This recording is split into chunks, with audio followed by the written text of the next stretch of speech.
that Hyatt gave, and the two examples of leaders that you identified were not in that list.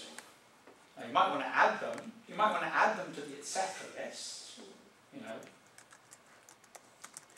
are entertainers intellectuals? I find that a bit scary to think. Or you can argue, no, that's putting the emphasis in the wrong place. That leaders, people who really change the world, don't belong to this intellectual class. That's one possible way of. And do you have a view on that? Do you think there are intellectuals, or do you think they're not leaders intellectuals? Is a different definition, because the leaders do make changes. Yeah, absolutely. I totally agree with the importance of leadership. The question is, who are the leaders that make a difference? But are they intellectuals or not? Yeah, you could be bad leaders as well as good, just similar to intellectuals. Yeah, absolutely. So. But see, the way you express that, bad leaders similar to intellectuals, that would assume that you see leaders as one group and intellectuals as another. Perfectly valid position to hold. I'm just saying that tends to downplay. So the significance of your view is it downplays the importance of intellectuals, and it emphasises the importance of mass public opinion as sources of change in the world.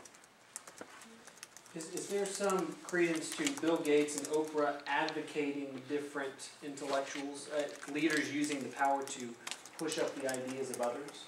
I mean, because for the most part, I mean, Bill Gates Bill Gates is out of his element when he talks about education.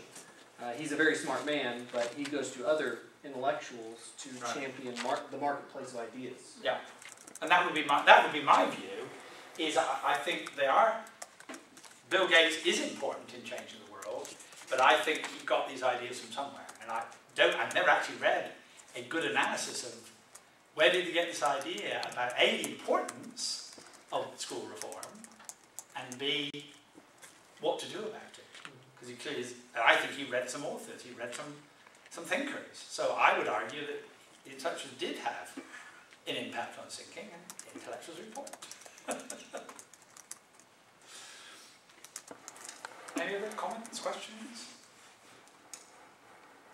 Have I depressed you about the likelihood of change the world? Yeah. But maybe leaders can empower intellectuals. Aha, absolutely. Because part of it is that, let's say you are Bill Gates and you had 10 million a year, you would hire the best people and try to champion those ideas. You wouldn't just do it yourself. If you had $10 million to solve this problem or create a new technology, you would try to, who's the expert on that? Let me talk to the professor here. Let me talk to who they can recommend on championing this new thought. Although I would say that very often you'll find competing views on this. Right. So it's not necessarily obvious that those are the people you should speak to, and maybe other sorts of people. But I agree, what is the nature of leadership and where the leaders get their ideas from, I think is an important question. Anything else? In that case, what I'll finish with is two things. Is that if you're interested, we run a whole series of different programs. We have a scholarship program for graduate students called a Humane Studies Fellowship, deadline December 31st. We have internships, so maybe in public policy might be working for a think tank or an advocacy group. We have 84 of them every summer.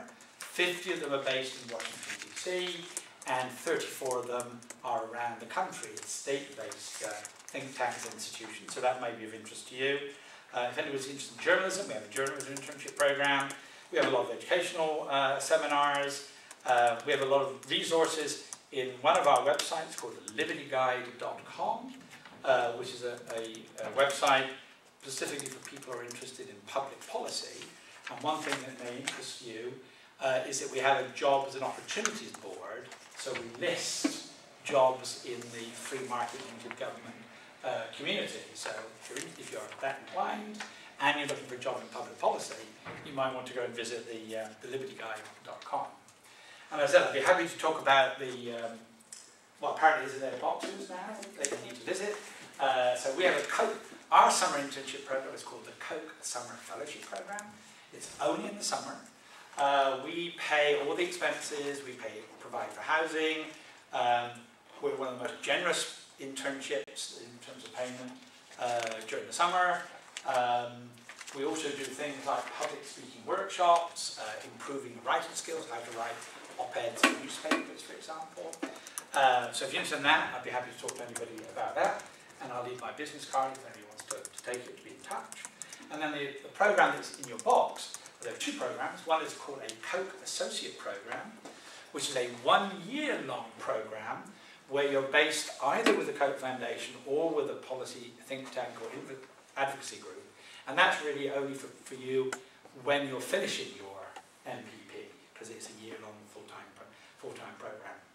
Predominantly in Washington, D.C., they do have a few positions outside. And they have something called the Koch Internship Program, which is a semester-length program in Washington, D.C.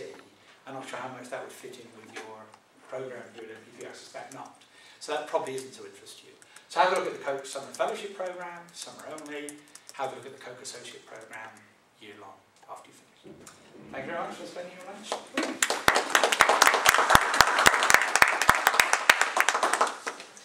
That's it. Pick up